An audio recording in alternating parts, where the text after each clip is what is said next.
The void between stars held its breath as Kira Voss pressed her palm against the cold metal wall of her hiding place, deep within the bowels of Helios 7, the galaxy's largest orbital junkyard. She had carved out a sanctuary among the forgotten relics of 1,000 civilizations. Her fingers traced the familiar grooves in the salvaged hull plating a piece of her mother's ship, the only thing she had left of home. 16 years had passed since the Purge. 16 years since the Galactic Consortium had declared her people the Void-born, a threat to universal peace. They called them aberrations, cursed beings whose very existence destabilized reality. Kira knew better. She was living proof that the propaganda was lies, but proving it meant death. Her skin shimmered with an opalescent quality that marked her heritage. Not the pure obsidian of the stories, but something more subtle, like starlight caught in deep water. She'd learned to suppress the glow, to wrap herself in shadows and misdirection. On Helios 7, where outcasts and drifters came to disappear, she was just another ghost haunting the metal corridors. The sound of approaching footsteps made her freeze. Heavy boots, confident stride, not the shuffle of a scavenger or the careful tread of someone trying to hide. This was trouble. Kira Voss. The voice carried the authority of someone used to being obeyed. We know you're here. The consortium has been very patient, but that patience has limits. She closed her eyes, feeling the familiar tingle of power building in her core. The void energy that flowed through her bloodline responded to emotion, to need, to the primal instinct for survival. It would be so easy to let it loose, to show these hunters what her people were truly capable of, but that would only prove their point. Instead, she slipped deeper into the maze of twisted metal and abandoned ships, moving with the fluid grace that came from years of practice. Helios 7 was a labyrinth of salvage and secrets, and she knew every passage, every hiding spot, every dead end that might become an escape route. The hunters spread out, their energy signatures blazing like beacons in her enhanced perception. Corporate security, well-armed and better funded than the usual bounty hunters who occasionally came looking for her. Someone had paid serious money to find her, which meant someone had discovered what she really was. A new sound caught her attention, the whine of a salvage cutter, the rhythmic bang of someone working on a hull breach. The noise came from Dock 7, where the smaller ships were berthed. She'd avoided that section lately, ever since the new pilot had arrived with his battered freighter and his two curious eyes. Joran Thane. She'd watched him from the shadows for weeks, studying his patterns, trying to decide if he was a threat. He was human, average height, with the kind of weathered face that spoke of years in the void. His hands were always dirty from engine work, and he had a habit of talking to his ship like it was a person. Most importantly, he minded his own business and didn't ask questions about the other residents of Helios 7. The sound of blaster fire echoed through the corridors behind her. The hunters were getting impatient, shooting at shadows and scaring the local wildlife. She had to move. Dock 7 was poorly lit, the overhead strips flickering intermittently as power ebbed and flowed through the stations. Aging systems. Joran's ship, the Wanderer's Rest, sat in the center of the bay with its cargo doors open. The pilot himself was half buried in an access panel, his legs sticking out at an uncomfortable angle. You might want to close those doors, Kira said. Softly, stepping out of the shadows, Joran's reaction was immediate. He jerked upright, banging his head on the panel with a curse that would have made a pirate blush. When he turned to face her, his eyes were sharp with surprise, but not fear. That was unusual. You're the ghost, he said, wiping grease from his hands with a stained rag. The one who's been watching from the shadows.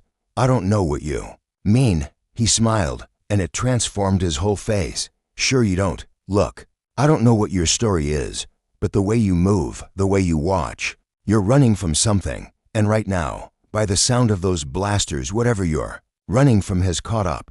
The dock shuddered as an explosion rocked the station somewhere above them. Kira's skin began to glow faintly, responding to her rising stress levels. She saw Joran notice, saw his eyes widen slightly, but he didn't back away. Get inside, she said urgently. Lock the doors and don't come out until— No, his voice was firm, decisive. I've seen enough people get hunted in my life. You need help, and I've got a ship that can outrun most things in the void. "You don't understand. I'm not some petty criminal or political refugee. I'm something much worse." What could be worse than being alone? The question hit her like a physical blow. 16 years of isolation, of hiding, of being the only one, of her kind left alive. He had no idea how those words affected her. Before she could respond, the dock's main entrance exploded inward in a shower of sparks and twisted metal. 3 figures in combat armor stepped through the breach, their weapons already tracking toward Kira's position. She felt the void energy surge within her, demanding release, begging to be unleashed against those who would harm her. Kira Voss, the lead hunter, called out, his voice amplified by his helmet's speaker system. "Surrender now, and we promise you won't be harmed. The consortium has questions, nothing more." She laughed, and the sound echoed strangely in the metal space. "The same questions you asked my mother before you executed her. Your mother was a terrorist. My mother was a healer." The words tore from her throat with such force that the lights flickered. The void energy was building now, responding to her anger, her pain, her desperate need to finally tell the truth. "She saved more lives than you'll ever know, and you killed her for it." The hunters raised their weapons, but Joran was already moving. He lunged forward, tackling Kira to the ground just as the energy discharge exploded from her in a wave of silver fire. The blast short-circuited the hunters' armor, sending them sprawling. But it also tore through the dock's systems like a cybernetic plague. Emergency lights bathed everything in red. As Kira struggled to her feet, her whole body now glowing with barely contained power, Joran was beside her, his face pale but determined. He started. Impossible, dangerous. Exactly what they said it would be. She turned to face him, expecting to see fear, revulsion. The same look she'd seen on 1,000 faces before. Instead, she saw wonder. "That was beautiful," he said simply. The words broke something inside her, some wall she'd built to keep the loneliness at bay. Tears tracked down her cheeks, glowing like liquid starlight. "I'm voidborn," she whispered. "I'm the last of my people, and I'm dangerous. Everyone I've ever cared about has died because of what I am." Joran reached out slowly, giving her every chance to pull away. When she didn't, his fingers gently cupped her face, thumb brushing away a glowing tear. "Then it's a good thing I'm too stubborn to die easily." The moment stretched between them, fragile and precious, until the sound of reinforcements arriving shattered the spell. Kira pulled back, her control reasserting itself as the glow faded from her skin. "We have to go," she said. "More will come." "They always do." Joran nodded, already moving toward his ship's controls. The Wanderer's rest isn't much to look at, but she's fast when she needs to be. "Where do we go?" "Away from here. Away from anyone who might get hurt." "That's not a destination, that's a prison sentence." The ship's engines hummed to life, and the cargo doors began to close.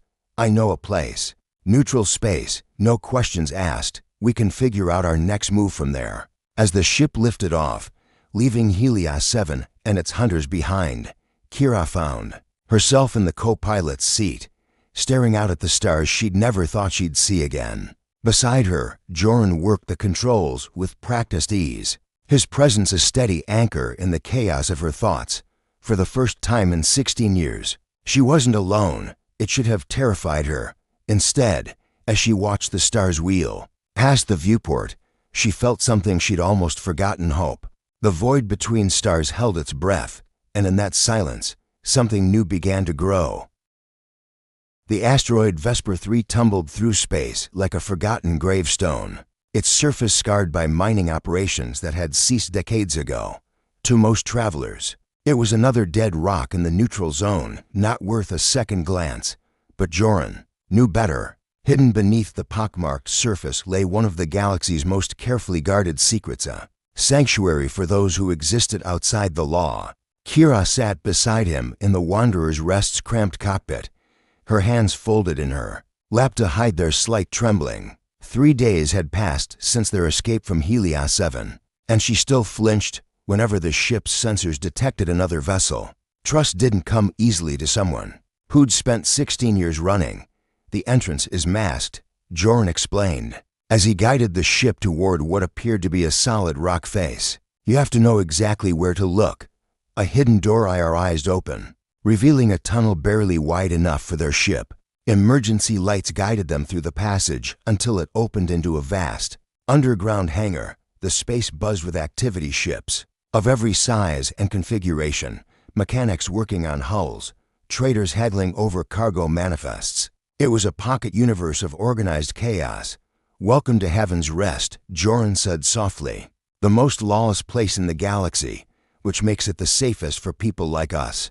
Kira's eyes widened as she took in the scene. She'd never seen so many different species in one place, all working together without the rigid hierarchies that defined consortium space. "How do you know about this place?" "Long story. The short version is that I wasn't always a salvage pilot." He shut down the engines and turned to face her. "There's someone here I want you to meet. Someone who might have answers about your people." They made their way through the crowded hangar, Kira keeping her hood up and her head down. Even here, among outcasts and rebels, she couldn't risk exposure. The deeper they went into the asteroid's heart, the more she could feel something calling to her, a resonance that made her skin tingle with familiar energy. Joran led her to a cantina carved from living rock, its walls adorned with star charts and wanted posters from a dozen different systems. The air was thick with smoke and conversation in languages she didn't recognize. In a corner booth sat a woman who seemed to absorb light rather than reflect it, her dark skin marked with intricate tattoos that pulsed with their own inner glow. "Naya Salas," Joran said. As they approached, "I brought someone who needs to hear your stories." The woman looked up, and Kira gasped. The eyes that met hers were silver, not the pale silver of metal, but the deep, luminous silver of starlight. Ancient eyes in a face that couldn't have been older than 30. "Voidborn," Naya whispered, and the word carried weight that made the surrounding conversations falter. "I wondered if any survived." Kira's hand moved instinctively to the energy pistol at her hip, but Naya raised a placating hand. "Peace, child. You're safe here. Safer than you've been in years." She gestured to the empty seats across from her. "Sit. There's much you need to know." As they settled into the booth, Naya poured 3 glasses of amber liquid from a bottle that seemed to contain swirling galaxies. "Void wine," she explained, "made from stellar dust and time itself. Only those touched by the deep dark can drink it without going mad." Kira lifted the glass to her lips and felt the liquid burn down her throat like liquid starlight. Around her, the cantina seemed to fade as visions flickered across her, vision stars being born, worlds taking shape, the fundamental forces that held reality together. What are you?" she gasped. "I am what your people might have become given time." Naya's tattoos pulsed brighter. "I am Umbrathi, children of the void between dimensions. We learned to hide better than the Voidborn, to blend into shadow and silence. When the purge began, we tried to warn your people. Some listened. My mother never mentioned. Your mother was young when she died, barely begun in her true power." Naya's voice grew gentle. "Liana Voss was my student once. When the barriers between our peoples were thin, she learned much, but not enough to save herself." The name hit Kira like a physical blow. She'd never known her mother's first name. It had been stripped from all records, erased along with everything else about the Voidborn. "You knew her. I trained her. I taught her to weave void energy into healing light, to mend what was broken without destroying what was whole. She was extraordinary, as are you." Joran reached across the table, his hand covering Kira's trembling fingers. The simple contact grounded her, pulled her back from the edge of the visions that threatened to consume her consciousness. "Tell me about the purge," Kira said. "Tell me the truth." Naya's expression darkened. "The consortium discovered a cache of ancient technology on the dead world of Nethys Prime. Artifacts that could reshape matter itself, weapons that could unmake stars. But they were locked, sealed by void energy that only your people could manipulate. So, they tried to use us. First, yes, they offered your people homes, protection, purpose. Many accepted, thinking they could use the consortium's resources to help others. But when your leaders realized what the technology really was, world killers, reality destroyers, they refused to unlock it." Kira felt sick. The terrorist attacks, the ships that were destroyed, lies, all of it. Naya's voice carried the weight of terrible knowledge. Your people tried to destroy the cache rather than see it used. The consortium called it terrorism and used it as justification for genocide. They hunted your kind across the galaxy, but they kept a few alive, hidden, imprisoned. Others survived. The hope in Kira's voice was painful to hear. Perhaps a dozen, scattered across the corporate research facilities. They're being used as living keys, forced to unlock pieces of the Nethi's cache bit by bit. Naya leaned forward, her silver eyes intense. Your mother died protecting the location of the primary facility. She died to keep you from sharing their fate. The cantina around them seemed to fade away as Kira processed this information. 16 years of believing she was alone, of carrying the guilt of her people's extinction. And there were others, prisoners tortured and broken, but alive. Where? She asked. That's the question, isn't it? Naya smiled grimly. The facilities are scattered, hidden, protected by layers of corporate security and government denial. But there is someone who might know, someone with access to the classified files. Who? A scientist named Talon Reeves. He worked on the original Nethi's excavation, helped design the containment systems for void-touched artifacts. But something changed his mind, made him question what he was part of. He's been in hiding for 5 years, but I know where to find him. Joran shifted uncomfortably. This sounds like a trap. Corporate scientists don't just grow consciences. No. Naya agreed. They don't. But sometimes they fall in love with the wrong person. Reeves had a daughter half void-born, though he didn't know it until the purge began. When they came for her, she didn't need to finish the sentence. Kira stood abruptly, her chair scraping against stone. The void energy within her was responding to her emotions, making the cantina's lights flicker round them. Conversations died as patrons turned to stare at the disturbance. Easy, Joran murmured, rising with her.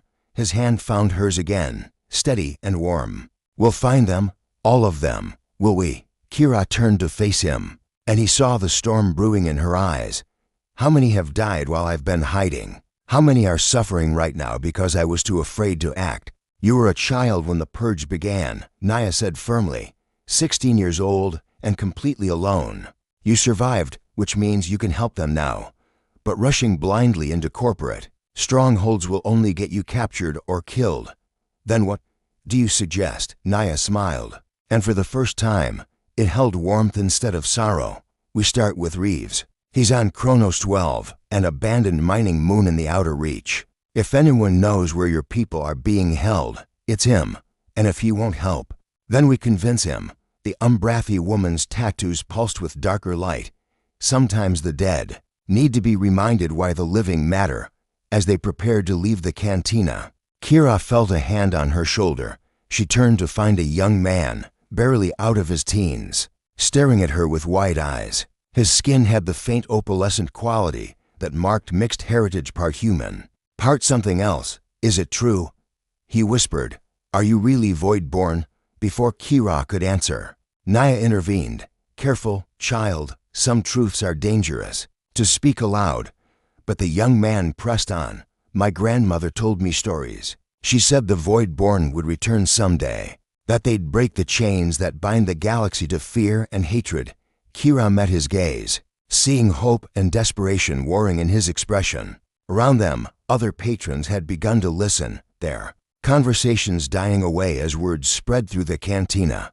I don't know about breaking chains, she said softly, but I know that everyone deserves to live without fear. Everyone deserves the truth. A murmur ran through the crowd. Agreement, sympathy, the kind of fervent hope that could start revolutions or destroy worlds. Kira felt the weight of their expectations settling on her shoulders. Like a mantle she'd never asked for, Joran squeezed her hand. We should go, she nodded, but as they made their way toward the exit, she could feel the eyes following her.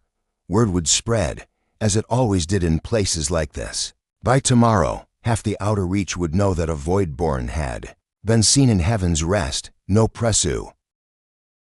Kronos 12 hung in space like a broken promise, its surface scarred by generations of deep-core mining that had finally exhausted even the planet's molten heart.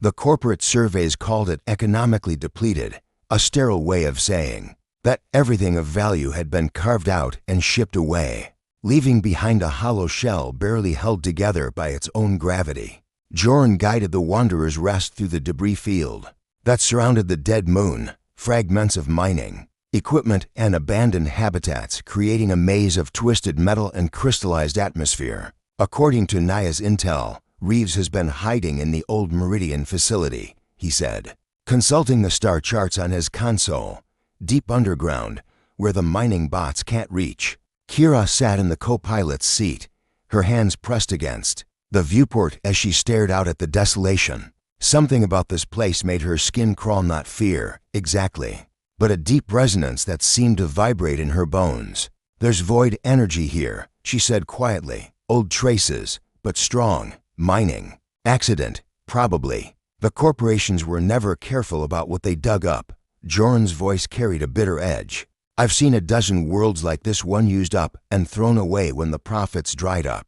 They found the entrance to the Meridian facility buried beneath a landslide that might have been natural or carefully ranged. The tunnel beyond was dark and narrow, forcing them to proceed on foot with handheld lights cutting through shadows that seemed to swallow illumination. The facility itself was a testament to corporate efficiency, row after row of identical chambers carved from living rock, each one designed to house a mining team for months at a time. Most were empty now, their contents long since salvaged or scavenged. But Kira could feel a presence deeper in the complex. Someone was home. They found Talon Reeves in what had once been the facility's main laboratory, surrounded by jury-rigged computers and stacks of data crystals that glowed with their own inner light.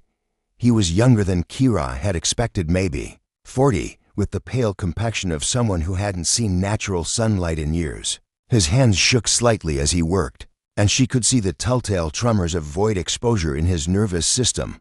Dr. Reeves, Joran called out softly. The man spun around, a plasma cutter appearing in his hand with practiced speed. His eyes were wild, haunted by ghosts that Kira recognized all too well. Who sent you? Meridian Corp, the consortium, Naya Salas, Kira said, stepping into the light. She said you might have information about void-born survivors.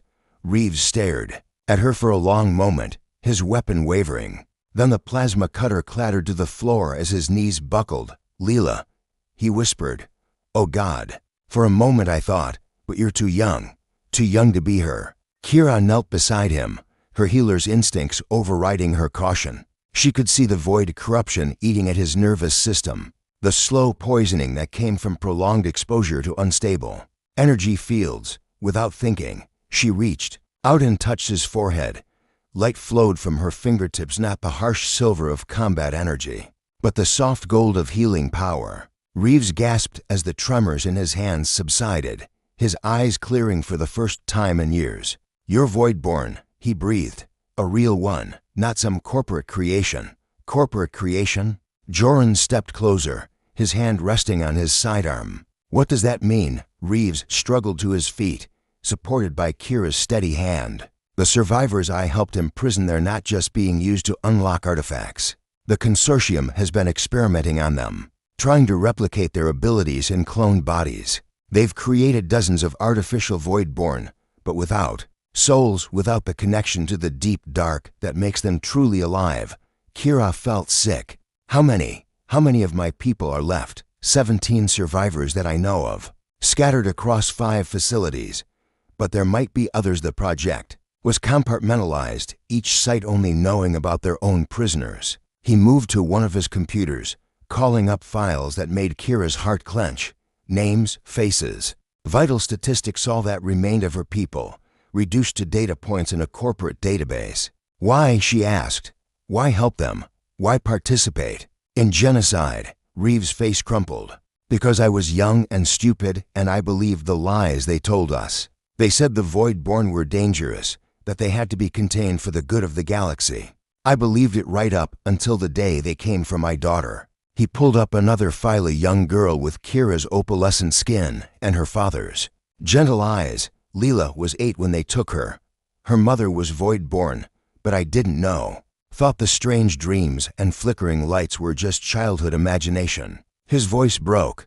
They held her for 3 months before the experiments killed her. The silence that followed was deafening. Kira felt the void energy building within her, responding to her rage, her grief for a child she'd never known.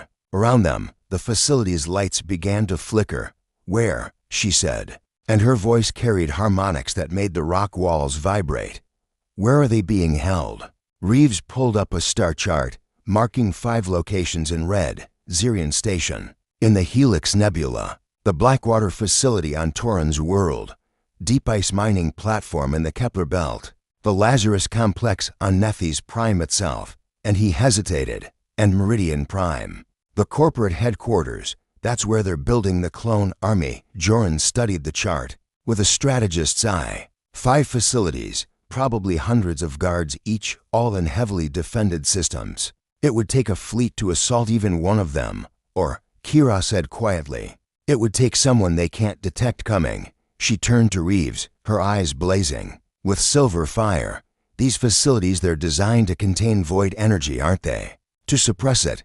"Yes, but they were designed to contain prisoners who've been broken, tortured, their power suppressed by years of abuse." Kira smiled, and it was terrible to see. They weren't designed to contain someone at full strength. "It's suicide," Joran protested. "Even if you could break into one facility, they'd be ready for you at the others.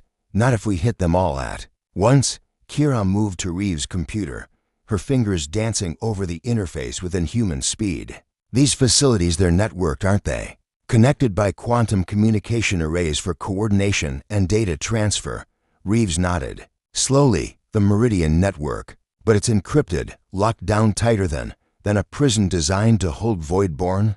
Kira's laugh was like breaking glass. "The void flows through quantum space, Dr. Reeves. The spaces between atoms, between thoughts, between heartbeats. Your encryption is meaningless to someone who can reach through the gaps in reality itself." She placed her hand on the computer interface, and immediately the screens around them blazed with light. Data flowed like water, security protocols crumbling like sand before the tide of her power. In seconds, she had access to files that should have taken years to decrypt. Incredible.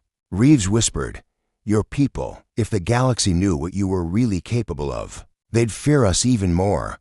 Kira finished, "Which is why most of them will never know." She turned to Joran, her expression softening. "But I can't do this alone. I need someone I trust to coordinate the assault, to make sure the survivors get out safely." Joran met her gaze steadily. "You have me, always." The simple declaration hit her harder than any poetry. In the space of a few days, this man had gone from stranger to ally to something she didn't dare name. She reached out and touched his face, marveling at the way he didn't flinch from her power. "This will be dangerous," she warned. "If we're caught, we won't be." His confidence was absolute, unshakable. "Because we're not just fighting for your people anymore. We're fighting for everyone who's ever been told they're too dangerous to exist." Behind them, Reeves was already pulling up facility schematics and guard rotations. "If you're serious about this," he said, "I know someone who can help. Someone with ships and weapons and a very personal grudge against the consortium." "Who?" The scientist smiled grimly. "My ex-wife. She's been hunting the people who killed our daughter for 5 years. I think it's time she met the last free Voidborn." As they planned their impossible assault on 5 of the most secure facilities in the galaxy, none of them noticed the small probe that had followed them from Heaven's Rest finally activating its transmitter miles above their heads. A consortium strike force dropped out of hyperspace, their sensors already locked onto the Wanderer's Rest's energy signature. The hunt was about to become a war. The first sign of trouble was the silence. New Haven Station normally buzzed with the constant chatter of 10,000 souls from 100 worlds. But as the Wanderer's Rest approached the docking bay, Kira felt an emptiness that made her skin crawl. "Something's wrong," she murmured, her hand moving instinctively to the void-touched blade at her hip. Joran nodded grimly, his fingers dancing over the ship's sensor ray. "Stations on lockdown. Emergency protocols, communications jammed. Either there's been an accident or they found us." Kira closed her eyes, extending her consciousness through the void that touched all things. Images flashed through her mind: corporate soldiers in the corridors, civilians herded into holding Areas, someone screaming questions about a void-born fugitive. The docking bay opened with mechanical precision, revealing a welcoming committee of 20 armed guards in consortium colors. At their head stood a woman Kira had hoped never to see again, Director Cass Holloway, the architect of the Purge, and the one person in the galaxy who knew exactly what Kira was capable of. Kira Voss, Holloway's voice crackled through the comm system. You've led us quite a chase, but it ends here.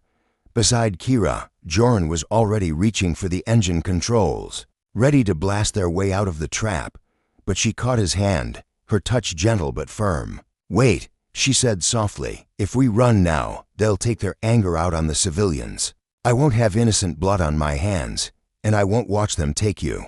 His eyes blazed with an intensity that made her heart skip.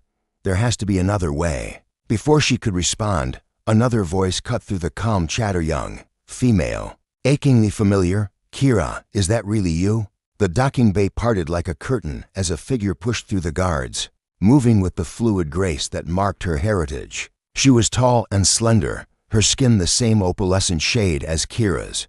But where Kira had learned to hide her nature, this woman blazed with unleashed power. Vera. Kira's voice broke on the name. But you're dead. I saw the facility burn. I saw what they wanted you to see. Vera Dane stepped into the light, and Kira gasped. Her childhood friend had been changed by whatever they'd done to her. Her eyes were silver now, instead of brown, and complex tattoos spiraled down her arms in patterns that hurt to look at directly. They kept me as their prototype, their proof that Voidborn could be tamed and controlled. Director Holloway stepped forward, her smile cold and satisfied. Agent Dane has been instrumental in tracking you down. Who better to hunt the last free Voidborn than one of your own kind? The betrayal hit Kira like a physical blow. Vera had been her closest friend in the days before the Purge, the sister she'd never had. They'd shared secrets and dreams and the first tentative stirrings of power. That marked the transition to adulthood among their people. Why? The question tore from Kira's throat like a wounded thing. Vera's expression flickered just for a moment, but long enough for Kira to see the pain hidden beneath her controlled facade. Because they promised me answers. Because they said you were the key to ending all of this. The key to what? To unlocking the Nephi's cache completely. Holloway moved closer, her guards forming a tighter circle round the ship. Your friend here can manipulate void energy, but she lacks the pure bloodline necessary to access the deepest vaults. You, however, I won't help you build weapons of mass destruction. You don't have a choice. Holloway nodded to her troops, and stun batons appeared in their hands. Take them both.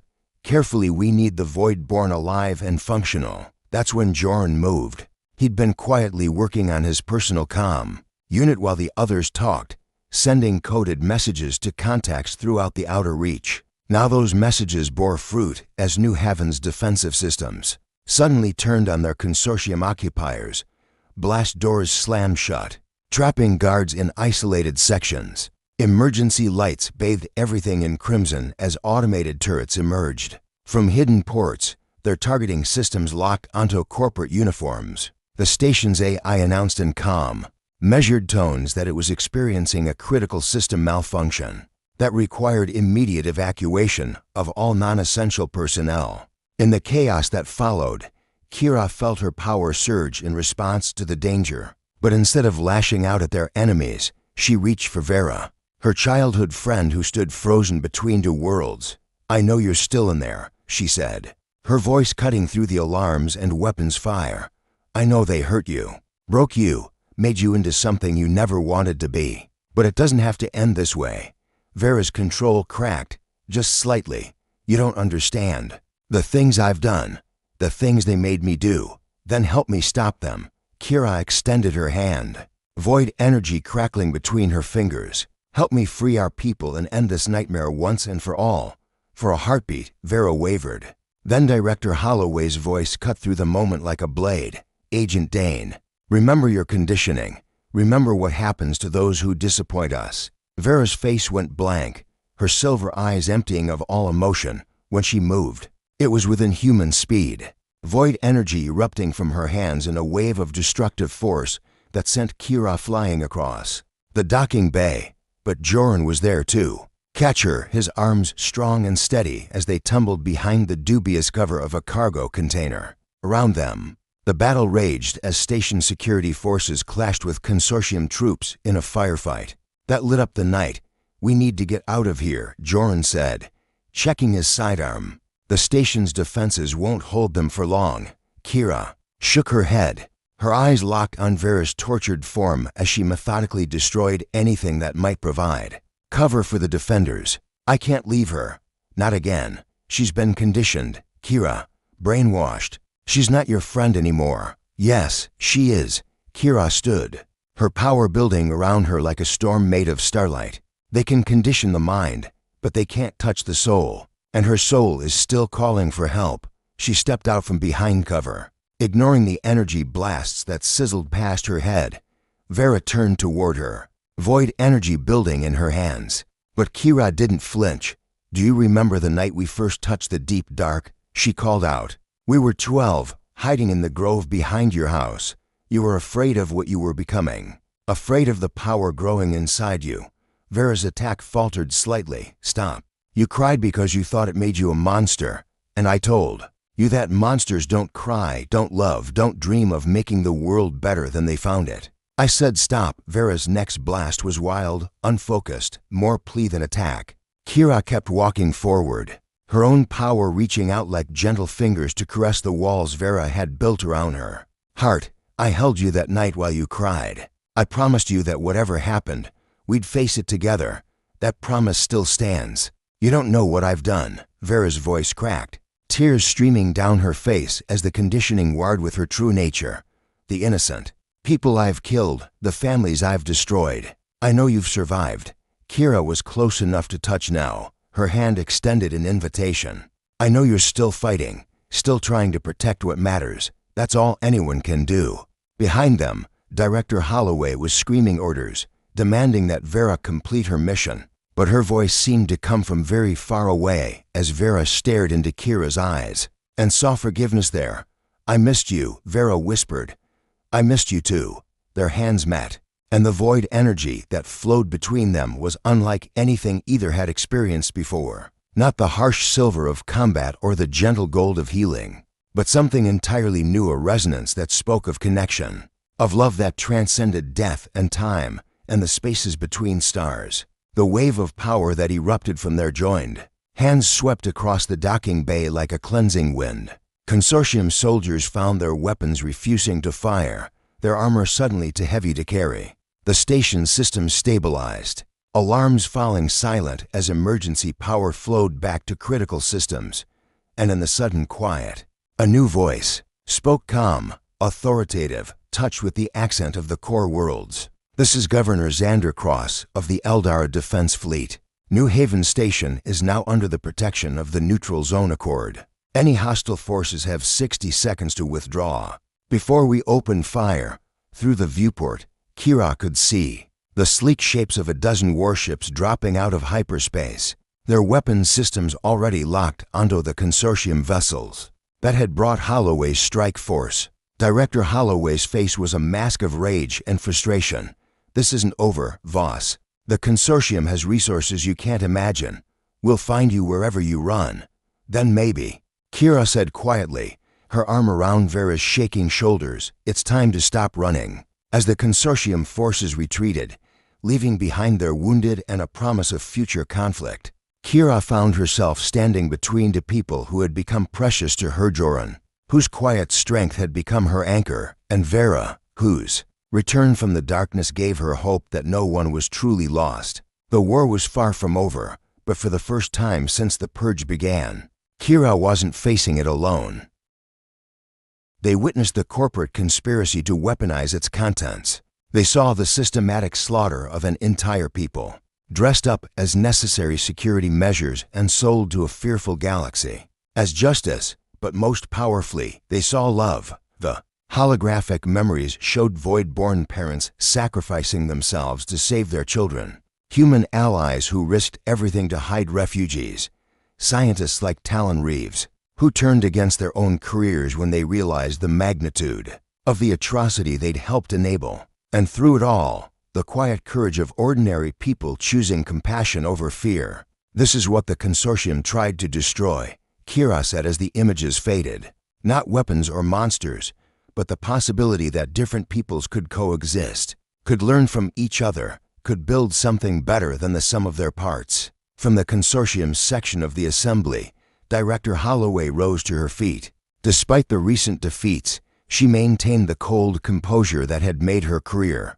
Eloquent words from a known terrorist, she said, her voice carrying the authority of corporate backing. But the assembly should remember that this woman is responsible for the destruction of 5 major facilities and the deaths of thousands of innocent workers. Innocent, Vera stepped forward, her silver eyes blazing with controlled fury. Were the guards who tortured children innocent? Were the scientists who turned my people into weapons innocent? Or do you only count lives that serve corporate interests, Agent? Dane was subjected to extensive conditioning. Holloway replied smoothly. Her testimony cannot be considered reliable. Then consider mine. The new voice came from the assembly's entrance, where a figure in simple gray robes was making his way toward the podium. Gasps echoed through the hall as representatives recognized Admiral Marcus Thorne, the consortium's former military commander and architect of their expansion into the outer reach. Honored Assembly, Thorne said as he reached the speaking area. I come before you to confess my role in the systematic murder of the Void-born people. I executed the orders that wiped out their colonies. I commanded the fleets that hunted them across the galaxy. And I did it all in the name of galactic security. Holloway's composure finally cracked. Admiral, you're clearly suffering from some form of breakdown. Perhaps you should seek medical. The only thing I'm suffering from is a conscience. Thorne's voice carried the weight of decades of command. 3 months ago, I was diagnosed with neural cascade syndrome. The doctors gave me 6 months to live. It seems like an appropriate time to tell the truth. He activated his own holographic display, showing classified military records that the consortium had thought safely buried. Battle reports that proved the Void-born had never fired the first shot. Medical analyses showing that their abilities posed no threat to baseline humans. Communications intercepts revealing the corporate meetings where genocide was planned and approved. The Void-born died because they stood between the consortium and unlimited power, Thorne said. They died because their very existence proved that the galaxy didn't need corporate masters to thrive. And they died because people like me were too cowardly to say no. The silence that followed was deafening. In that quiet space, Kira felt the weight of history shifting. 16 years of lies were crumbling under the pressure of truth, and something new was struggling to be born. What do you want from us? The question came from Senator Lydia Chen of the Core Worlds, a woman known for her pragmatic approach to galactic politics, reparations, revenge, a formal apology for crimes most of us weren't even aware of. Kira looked around the assembly hall, seeing faces that represented every inhabited world in the galaxy. Some showed sympathy, others suspicion, but most simply looked tired, exhausted by decades of conflict and corporate manipulation. I want what every being in this galaxy wants, she said simply. The right to exist without fear, the right to live according to our nature without being called monsters, the right to contribute to something larger than ourselves. She gestured to her fellow Void-born. 17 survivors standing against the weight of galactic prejudice.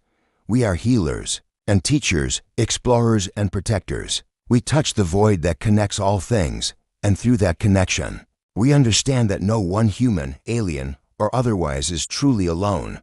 Pretty words, called out a representative from the Industrial Consortium. But how do we know? You won't use these void powers to dominate the rest of us? How do we know this isn't just the beginning of some greater conquest? Before Kira could respond, another voice spoke up from the audience. It was the young man from Heaven's Rest, the one with mixed heritage who had asked if she was really Void-born. Somehow, he'd made his way to Eldara and secured a place in the assembly gallery. Because if they wanted to conquer us, he said, his voice carrying in the hall's perfect acoustics, they wouldn't have spent 16 years hiding. They wouldn't have saved corporate prisoners alongside their own people. They wouldn't be standing here asking for peace instead of demanding it. A wave of agreement rippled through the crowd, not universal, but growing. In that moment, Kira realized that the real victory wasn't winning over the politicians. And corporate representatives, it was reaching the ordinary people who had grown tired of living in fear. Governor Cross stood from his seat among the neutral zone delegates. The planet Eldara formally recognizes the Void-born as a sovereign people with all rights and protections under galactic law. We offer sanctuary to any who wish it and alliance to those who seek justice. One by one, other representatives began to stand. Not all of them, the consortium's core allies, remain seated, their faces masks of corporate calculation. But enough, more than enough. The motion is carried, announced the Assembly's presiding officer, by a vote of 54 to 23, with 16 abstentions. This body formally condemns the persecution of the Void-born people and recognizes their right to exist as free citizens of the galaxy. The cheers that erupted from the gallery seemed to shake the very foundations of the crystalline hall. Kira felt tears streaming down her face, not the glowing tears of her grief, but the simple salt water of overwhelming relief. Joran was there suddenly, his arms around her as the formal proceedings dissolved into celebration and argument. Round them, the other Void-born were embracing, crying, laughing, expressing emotions they'd hidden for 16 years. "What happens now?" he asked, his voice barely audible over the chaos. Kira looked up at him, seeing her own future reflected in his eyes. "Now we rebuild. We heal. We show the galaxy what we're truly capable of when we're not running for our lives and us." The question held a lifetime of hope and uncertainty. She reached up to cup his face in her hands, marveling again at how he'd never flinched from her. Such. Now we have time to find out. Their kiss was witnessed by 1 billion souls across the galaxy. Broadcast live as the moment when fear finally gave way to love. Round them, the assembly hall blazed with the soft light of 17 Void-born, no longer hiding their nature, their combined radiance turning the crystalline architecture into a prism that painted rainbows across the azure sky. In the months that followed, Kira would help establish the Void Academy on Eldara, where young people with her abilities could learn to use their gifts without shame. Vera would lead missions to find other survivors scattered across the galaxy's hidden corners. Talon Reeves would work with reformed consortium scientists to ensure that the Nephi's artifacts were either destroyed or safely contained, and Joran would be their through-it-all pilot, protector, partner, and eventually something more. Their wedding would be celebrated across a dozen worlds, a symbol of the bridges that could be built between different peoples when love conquered fear. But that was still to come. For now, in this moment, Kira Voss stood in the heart of galactic civilization and felt truly free for the first time in her life. The stars that had once seemed cold and distant now blazed with warmth and possibility. The dawn of the forgotten had finally arrived, and with it, hope for a galaxy no longer divided by the barriers of prejudice and fear. In the end, the greatest weapon against hatred wasn't power or politics, it was the simple truth that every being, regardless of their nature, deserved the chance to love and be loved in return. The void that touched all things carried that message to every corner of creation, and in its wake, the universe began to heal.